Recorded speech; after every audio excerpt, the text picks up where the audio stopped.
Welcome to book world story, जहां हम सिर्फ किताबों को पढ़ते नहीं, हम उन्हें जीते हैं, महसूस करते हैं और अपनी लाइफ से कनेक्ट करते हैं। इस सीरीज में हम डिटॉक्स योर माइंड को ऐसे समझेंगे जैसे कोई तुम्हें लेक्चर नहीं दे रहा, बल्कि क्वाइटली तुम्हारे साथ बैठकर तुम्हारी ही कहानी खोल रहा हो। तुम्हें यहाँ थ्योरीज नहीं मिलेंगी, तुम्हें वो मोमेंट्स मिलेंगे जहां तुम खुद को पहचानोगे। हाँ, ये मेरे साथ भी होता है, और शायद पहली बार तुम्हें ये एहसास होगा कि प्रॉब्लम बाहर की दुनिया में नहीं है, बल्कि उस तरीके में है जिससे हम अंदर की दुनिया को हैंडल करते हैं। तो अगर तुम कभी मेंटली स्टक फील करते हो, अगर तुम अपने माइंड को थोड़ा हल्का, थोड़ा क्लियर बनाना चाहते हो, तो ये जर्नी तुम्हारे लिए है। लेकिन शुरू करने से पहले एक छोटा सा सवाल, क्या तुम सच में तैयार हो अपने माइंड के अंदर झांकने के लिए, या फिर तुम अभी भी उन चीजों से भाग रहे हो जिन्हें देखना जरूरी है? कभी ऐसा हुआ है कि तुम पूरी तरह थके हुए नहीं हो, फिर भी अंदर से भारी महसूस कर रहे हो, जैसे दिमाग में कोई शोर चल रहा हो, बिना रुके, बिना थमे। सुबह उठते ही फोन चेक करना, किसी की सक्सेस देखकर खुद को कंपेयर करना, किसी की एक बात दिल पर ले लेना, और फिर पूरे दिन वही बातें बार बार दिमाग में घूमती रहना। अजीब बात यह है कि यह सब बाहर नहीं हो रहा होता, ये सब तुम्हारे अंदर हो रहा होता है, और यहीं से कहानी शुरू होती है। मान लो एक लड़का है, सब कुछ ठीक है उसकी लाइफ में, जॉब है, फैमिली है, फ्रेंड्स हैं, लेकिन फिर भी वो खुश नहीं है। छोटी छोटी बातों पर इरिटेट हो जाता है, खुद को दूसरों से कम समझता है, और रात को सोते वक्त उसके दिमाग में बस एक ही सवाल घूमता है, मैं इतना परेशान क्यों हूं? शायद तुमने भी कभी ये सवाल खुद से पूछा होगा। धीरे धीरे उसे समझ आता है कि प्रॉब्लम उसकी लाइफ में नहीं है, प्रॉब्लम उसके माइंड में जमा हुई उन चीजों की है जिन्हें उसने कभी साफ ही नहीं किया। जैसे हम रोज नहाते हैं, शरीर को साफ रखते हैं, लेकिन क्या हम कभी अपने माइंड को साफ करते हैं? दिन भर में हम कितनी नेगेटिव बातें अब्सॉर्ब कर लेते हैं, किसी का हार्श कमेंट, सोशल मीडिया का प्रेशर, खुद के अंदर की इनसिक्योरिटी, ये सब धीरे धीरे जमा होता जाता है, और हमें पता भी नहीं चलता कि हमारा माइंड टॉक्सिक बनता जा रहा है। यही है माइंड डिटॉक्स का असली मतलब। ये कोई कॉम्प्लिकेटेड टेक्निक नहीं है, ये बस एक अवेयरनेस है, ये समझना कि हर थॉट जरूरी नहीं होता, हर फीलिंग सच नहीं होती, और हर बात को दिल से लगाना जरूरी नहीं होता। लेकिन असली ट्विस्ट यहां आता है, हम ये जानते हुए भी ऐसा क्यों करते हैं? क्योंकि हमारा माइंड डिफॉल्ट मोड में रहता है, रिएक्ट करने के लिए, कंपेयर करने के लिए और ओवरथिंक करने के लिए। हमने उसे कभी ट्रेन ही नहीं किया कि क्या छोड़ना है और क्या पकड़ कर रखना है। एक सिंपल एग्जाम्पल सोचो, अगर तुम हर दिन जंक फूड खाओगे तो बॉडी खराब होगी, ये ऑब्वियस है। लेकिन अगर तुम हर दिन नेगेटिव थॉट्स कंज्यूम कर रहे हो तो माइंड कैसे हेल्थी रहेगा?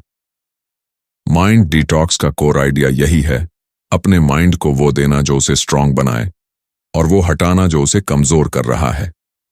रियल लाइफ में इसका मतलब है हर उस थॉट को चैलेंज करना जो तुम्हें छोटा महसूस कराए, हर उस हैबिट को पहचानना जो तुम्हारी एनर्जी ड्रेन कर रही है, और धीरे धीरे अपने माइंड को क्लीन करना जैसे तुम अपने कमरे को क्लीन करते हो।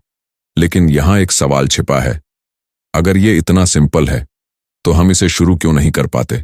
शायद इसलिए क्योंकि हमें अभी तक ये एहसास ही नहीं हुआ कि हमारे माइंड में कितना कचरा जमा हो चुका है, और जब तक ये एहसास नहीं होगा तब तक चेंज भी नहीं आएगा। क्योंकि सच ये है, तुम्हारी जिंदगी की क्वालिटी तुम्हारे माइंड की क्लैरिटी पर डिपेंड करती है, और शायद तुम्हारा माइंड उतना साफ नहीं है जितना तुम सोचते हो। तो अगला सवाल ये है, आखिर वो कौन सी चीजें हैं जो धीरे धीरे हमारे माइंड को पॉइजन कर रही हैं बिना हमें पता चले? चैप्टर 2, नेगेटिव थॉट्स का ट्रैप। कभी ऐसा हुआ है कि तुमने सिर्फ एक छोटी सी बात सोची और देखते ही देखते वो पूरी कहानी बन गई? अगर वो मुझे इग्नोर कर रहा है तो शायद उसे मैं पसंद नहीं, अगर ये काम फेल हो गया तो सब खत्म, और फिर बिना कुछ हुए ही तुम मेंटली थक जाते हो। अजीब है ना? रियलिटी में कुछ हुआ भी नहीं, लेकिन माइंड ने ऑलरेडी वर्स्ट केस सिनारियो बना लिया। मान लो एक लड़की है, उसने ऑफिस में एक प्रेजेंटेशन दिया, सब कुछ ठीक गया। लोग सुन रहे थे। किसी ने कुछ गलत नहीं कहा, लेकिन घर आते ही उसका माइंड शुरू हो गया। शायद मैंने अच्छा नहीं किया, लोग मुझे जज कर रहे होंगे, मैं इनफ नहीं हूं। धीरे धीरे ये थॉट्स उसकी रियलिटी बन जाते हैं। अब सच क्या है और उसके दिमाग की कहानी क्या है, ये फर्क ही खत्म हो जाता है। शायद तुमने भी ये फील किया होगा। यही है नेगेटिव थॉट्स का ट्रैप। शुरुआत हमेशा छोटी होती है, एक डाउट, एक डर, एक कंपैरिजन। लेकिन प्रॉब्लम तब होती है जब हम इन थॉट्स को क्वेश्चन नहीं करते। हम उन्हें एक्सेप्ट कर लेते हैं जैसे वो सच हों, और फिर धीरे धीरे ये थॉट्स हैबिट बन जाते हैं। ओवरथिंकिंग तुम्हें हर सिचुएशन का वर्स्ट वर्जन दिखाता है। फियर तुम्हें एक्शन लेने से रोकता है। सेल्फ डाउट तुम्हें खुद पर भरोसा नहीं करने देता। तीनों मिलकर एक ऐसा लूप बना देते हैं जहां तुम सोचते रहते हो, डरते रहते हो और फिर कुछ करते नहीं हो। और सबसे डेंजरस बात, तुम्हें लगता है कि तुम सेफ हो क्योंकि तुम रिस्क नहीं ले रहे, लेकिन असल में तुम धीरे धीरे मेंटली वीक होते जा रहे हो। एक सिंपल रियल लाइफ सीन सोचो। तुम्हें एक नया अपॉर्चुनिटी मिलता है, जॉब चेंज, बिजनेस आइडिया या कोई नया स्टेप। पहले एक्साइटमेंट आता है, लेकिन फिर माइंड बोलता है अगर फेल हो गया तो लोग क्या कहेंगे, मैं कर भी पाऊंगा या नहीं। और फिर तुम वो स्टेप लेते ही नहीं। यहां गलती कहां होती है? अपॉर्चुनिटी में नहीं, कैपेबिलिटी में नहीं। गलती उस अनसीन हैबिट में होती है जो तुमने अपने माइंड में बना ली है। हर चीज को डाउट करना, हर सिचुएशन में डर ढूंढना। धीरे धीरे तुम्हारा माइंड तुम्हें प्रोटेक्ट नहीं करता, वो तुम्हें लिमिट करने लगता है। यही इस चैप्टर का कोर है। नेगेटिव थॉट्स सिर्फ थॉट्स नहीं होते, ये पैटर्न्स बन जाते हैं जो तुम्हारी डिसीजंस, एक्शंस और अल्टीमेटली तुम्हारी लाइफ को कंट्रोल करने लगते हैं। लेकिन एक सटल ट्रूथ यहां छिपा है, हर थॉट तुम्हारा अपना नहीं होता। कई थॉट्स बस तुम्हारे माइंड की पुरानी आदतें होती हैं जो बार बार रिपीट हो रही हैं। रियल लाइफ में इसका मतलब क्या है? जब भी तुम्हारे माइंड में कोई नेगेटिव थॉट आए, तुरंत रिएक्ट मत करो। बस 1 सेकंड के लिए रुककर खुद से पूछो, क्या यह सच है या सिर्फ मेरा डर बोल रहा है? धीरे धीरे ये छोटा सा पॉज तुम्हें उस ट्रैप से बाहर निकालना शुरू कर देगा, क्योंकि जैसे ही तुम ऑब्जर्व करना शुरू करते हो, तुम ऑटोमेटिकली कंट्रोल लेना शुरू कर देते हो। लेकिन यहां एक और गहरा सवाल खड़ा होता है, अगर थॉट्स इतने पावरफुल हैं, तो क्या हम उन्हें पूरी तरह कंट्रोल कर सकते हैं, या फिर हमें उन्हें कंट्रोल करने की जगह कुछ और सीखना होगा? चैप्टर 3, सेल्फ टॉक को बदलो। कभी ध्यान दिया है तुम पूरे दिन सबसे ज्यादा किससे बात करते हो? दोस्तों से, फैमिली से? नहीं, सबसे ज्यादा तुम खुद से बात करते हो, और अक्सर बिना आवाज के। और ये जो अंदर चल रही आवाज है, वही क्वाइटली तुम्हारी पूरी लाइफ शेप कर रही होती है। एक बार इमेजिन करो, तुम कोई नया काम शुरू करने जा रहे हो। एक्साइटमेंट भी है, लेकिन जैसे ही पहला स्टेप लेने लगते हो, अंदर से एक आवाज आती है, तू नहीं कर पाएगा, ये तेरे बस की बात नहीं है। तुम रुक जाते हो। अब इंटरेस्टिंग बात यह है, ये आवाज बाहर से नहीं आई, ये तुम्हारे ही माइंड से आई। शायद तुमने भी कई बार ये फील किया होगा। एक लड़का था, बाहर से कॉन्फिडेंट दिखता था, लोग उसे स्मार्ट बोलते थे, कैपेबल मानते थे, लेकिन अंदर से उसकी सेल्फ टॉक कुछ और ही थी। मैं उतना अच्छा नहीं हूं, लोग बस दिखावे के लिए तारीफ करते हैं। धीरे धीरे उसने खुद को उसी नजर से देखना शुरू कर दिया। जो आवाज उसके अंदर चल रही थी, वही उसकी आइडेंटिटी बन गई। यही इस चैप्टर का कोर है। तुम अपने बारे में क्या सोचते हो, वही तुम्हारी रियलिटी बन जाती है। लेकिन यहां एक ट्विस्ट है, हम ये नेगेटिव सेल्फ टॉक सीखते कहां से हैं? बचपन की बातें, किसी की हार्श क्रिटिसिज्म, पास्ट फेलियर्स, ये सब धीरे धीरे हमारी इनर वॉइस बन जाते हैं। और फिर हम उसे क्वेश्चन भी नहीं करते, हम मान लेते हैं यही सच है। लेकिन सच ये नहीं है, ये सिर्फ एक रिकॉर्डिंग है जो बार बार प्ले हो रही है। रियल लाइफ में देखो, अगर कोई और तुम्हें बार बार बोले तू कुछ नहीं कर सकता, तो तुम उसे टॉक्सिक मानोगे, उससे दूर हो जाओगे। लेकिन जब तुम खुद से यही बोलते हो, तो तुम उसे नॉर्मल मान लेते हो। यही हम सबसे बड़ी गलती करते हैं। माइंड डिटॉक्स का एक पावरफुल स्टेप यही है, अपने सेल्फ टॉक को कॉन्शियसली बदलना। लेकिन इसका मतलब ये नहीं कि तुम अचानक खुद से बोलने लगो, मैं परफेक्ट हूं, मैं बेस्ट हूं, और अंदर से तुम खुद ही बिलीव ना करो। नहीं, ये फेक पॉजिटिविटी नहीं है। ये एक प्रोसेस है जहां तुम धीरे धीरे अपनी लैंग्वेज बदलते हो। जैसे मैं ये नहीं कर सकता की जगह मैं अभी सीख रहा हूं, मैं हमेशा फेल होता हूं की जगह इस बार बेटर कर सकता हूं। छोटा सा डिफरेंस है, लेकिन इम्पैक्ट बहुत बड़ा है, क्योंकि तुम्हारा माइंड वही मानता है जो तुम बार बार उसे बताते हो। धीरे धीरे ये न्यू सेल्फ टॉक तुम्हारे अंदर सेटल होने लगता है और फिर एक्शंस भी बदलने लगते हैं। कभी नोटिस करना, जब तुम खुद से सपोर्टिव तरीके से बात करते हो तो प्रेशर कम लगता है, फियर कम लगता है और तुम नेचुरली बेटर परफॉर्म करते हो। यही हाउ है अपने थॉट्स को फोर्स करने की बजाय अपनी इनर वॉइस को गाइड करना, क्योंकि अंत में तुम्हारी सबसे पावरफुल इन्फ्लुएंस बाहर की दुनिया नहीं है, वो है तुम्हारी खुद की आवाज। और जैसे ही तुम उसे बदलना सीख जाते हो, तुम धीरे धीरे अपनी आइडेंटिटी को भी रीराइट करना शुरू कर देते हो। लेकिन यहां एक और इंटरेस्टिंग सवाल खड़ा होता है, अगर हम खुद से सही तरीके से बात करना सीख भी जाएं, तो क्या सिर्फ इतना ही काफी है, या फिर हमें अपने माइंड को पूरी तरह डिसिप्लिन भी करना पड़ेगा? चैप्टर 4, मेडिटेशन और माइंडफुलनेस। कभी ऐसा हुआ है, तुम किसी के साथ बैठे हो, सामने सब कुछ ठीक चल रहा है, लेकिन तुम्हारा माइंड कहीं और ही भाग रहा है? कभी पास्ट की किसी बात में, कभी फ्यूचर की किसी टेंशन में, और अचानक तुम्हें रियलाइज होता है, मैं यहां हूं ही नहीं। हमारी बॉडी अक्सर प्रेजेंट में होती है, लेकिन माइंड रेयरली। एक लड़का था, दिन भर बिजी रहता था, काम, कॉल्स, मैसेजेस सब मैनेज कर रहा था। लेकिन रात को जब वो अकेला बैठता तो उसे लगता था जैसे पूरा दिन उसने जिया ही नहीं। सब कुछ हुआ, पर उसने कुछ महसूस नहीं किया, और धीरे धीरे उसे समझ आया, प्रॉब्लम काम में नहीं थी, प्रॉब्लम ये थी कि वो कभी प्रेजेंट में था ही नहीं। शायद तुमने भी ये फील किया होगा। यही जगह है जहां मेडिटेशन और माइंडफुलनेस क्वाइटली एंटर करते हैं। लोग अक्सर सोचते हैं मेडिटेशन मतलब आंखें बंद करके बैठना, थॉट्स को कंप्लीटली रोक देना। लेकिन सच थोड़ा अलग है। मेडिटेशन का मतलब थॉट्स को फोर्सफुली कंट्रोल करना नहीं है, बल्कि ये देखना है कि तुम्हारे माइंड में क्या चल रहा है, बिना रिएक्ट किए। इमेजिन करो, तुम एक सड़क के किनारे खड़े हो और गाड़ियां गुजर रही हैं। अगर तुम हर गाड़ी के पीछे भागने लगो तो थक जाओगे, लेकिन अगर तुम सिर्फ खड़े होकर उन्हें गुजरते हुए देखो तो तुम शांत रहोगे। थॉट्स भी वैसे ही हैं, आते रहेंगे, जाते रहेंगे। तुम्हारा काम है हर थॉट के पीछे भागना नहीं। यही मेडिटेशन सिखाती है। अब माइंडफुलनेस क्या है? ये कोई अलग प्रैक्टिस नहीं है, ये एक तरीका है जीने का। जब तुम खाना खा रहे हो, सिर्फ खाना खाओ, फोन स्क्रॉल करते हुए नहीं। जब तुम किसी से बात कर रहे हो, पूरी तरह सुनो, अपने नेक्स्ट रिप्लाई के बारे में सोचते हुए नहीं। छोटी छोटी चीजें हैं, लेकिन इम्पैक्ट गहरा है।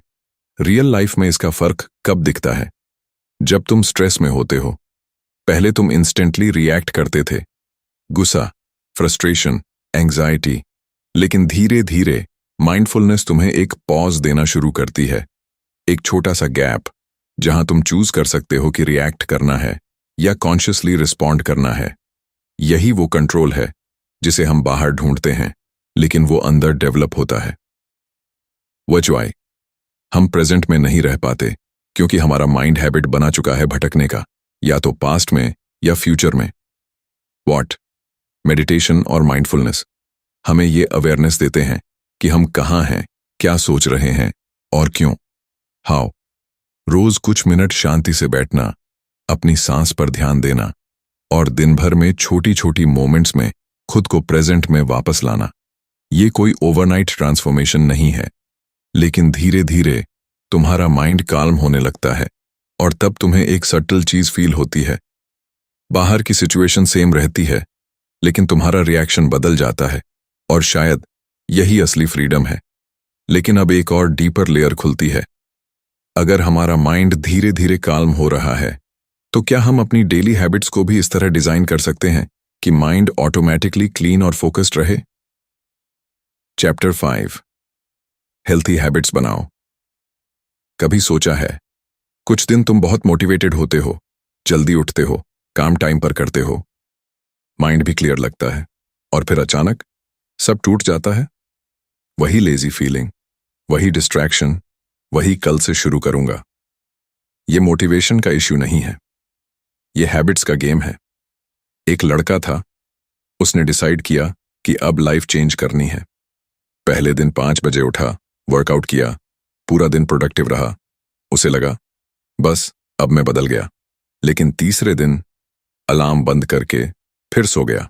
5वें दिन वर्कआउट स्किप, और 1 हफ्ते बाद वो फिर उसी पुराने लूप में। अब सवाल ये है, क्या उसमें विल पावर की कमी थी, या वो कुछ और मिस कर रहा था? धीरे धीरे उसे समझ आया, चेंज एक डिसीजन से नहीं आता, चेंज उन छोटे छोटे एक्शन से आता है जो तुम रोज रिपीट करते हो। अब एक इंटरेस्टिंग चीज नोटिस करो, तुम्हारी करंट लाइफ भी हैबिट्स का रिजल्ट है।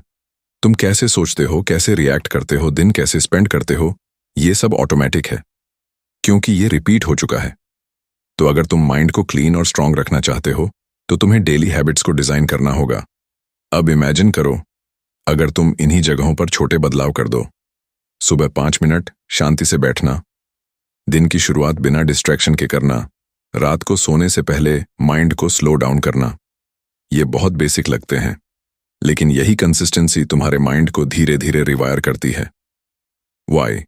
हम गलती इसलिए करते हैं क्योंकि हम मोटिवेशन पर डिपेंड रहते हैं, जबकि मोटिवेशन टेम्पोरेरी होता है। व्हाट? हेल्थी हैबिट्स वो सिस्टम्स हैं जो तुम्हारे माइंड और लाइफ को स्टेबल रखते हैं। हाउ? छोटे से शुरू करो, एक हैबिट चुनो, उसे रोज रिपीट करो। परफेक्ट बनने की कोशिश मत करो, बस कंसिस्टेंट रहो, क्योंकि सच ये है, तुम एक दिन में नहीं बदलते, तुम हर दिन थोड़ा थोड़ा बदलते हो, और धीरे धीरे वो छोटे चेंजेस एक नई आइडेंटिटी बना देते हैं। एक पॉइंट आता है जहां तुम्हें पुश करने की जरूरत नहीं पड़ती, तुम्हारा सिस्टम खुद तुम्हें आगे बढ़ाने लगता है, और तब तुम्हें समझ आता है डिसिप्लिन कोई प्रेशर नहीं है, ये फ्रीडम का रास्ता है। लेकिन अब एक और सवाल सामने आता है, अगर हैबिट्स हमारी लाइफ को शेप करती हैं, तो क्या हम अपनी एनवायरनमेंट को भी इस तरह डिजाइन कर सकते हैं कि सही हैबिट्स अपने आप बन जाएं? चैप्टर 6, एनवायरनमेंट का असर कभी नोटिस किया है? कुछ जगहों पर तुम अपने बेस्ट वर्जन जैसे लगते हो, और कुछ जगहों पर वही तुम खुद को छोटा, कंफ्यूज्ड या ड्रेन्ड फील करते हो, जैसे तुम वही इंसान हो, लेकिन एनर्जी बदल जाती है। एक लड़का था, जब वो घर पर अकेला पढ़ता था तो फोकस नहीं बनता था, बार बार फोन, डिस्ट्रैक्शंस, रैंडम थॉट्स। लेकिन जैसे ही वो लाइब्रेरी जाता, वही किताब, वही वो, लेकिन सडनली फोकस आ जाता था। अब सवाल ये है, क्या वो लाइब्रेरी जाकर स्मार्टर हो गया था, या कुछ और चेंज हुआ था?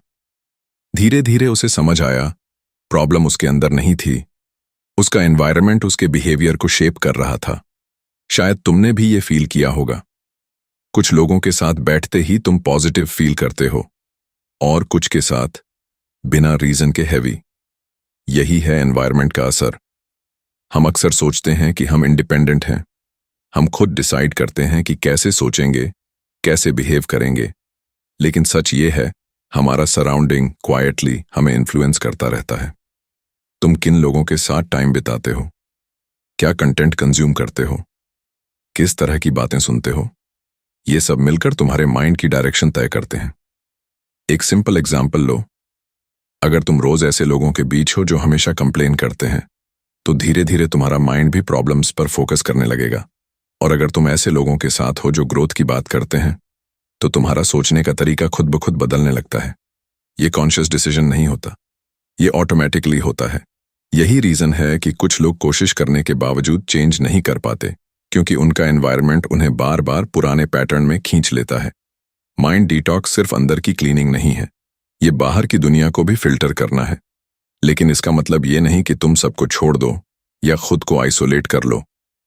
असल बात यह है, तुम्हें यह समझना है कि क्या तुम्हें ग्रो कर रहा है और क्या तुम्हें क्वाइटली पीछे खींच रहा है। रियल लाइफ में ये कैसे दिखता है? कभी कभी बस इतना कि तुम अपने फोन से कुछ टॉक्सिक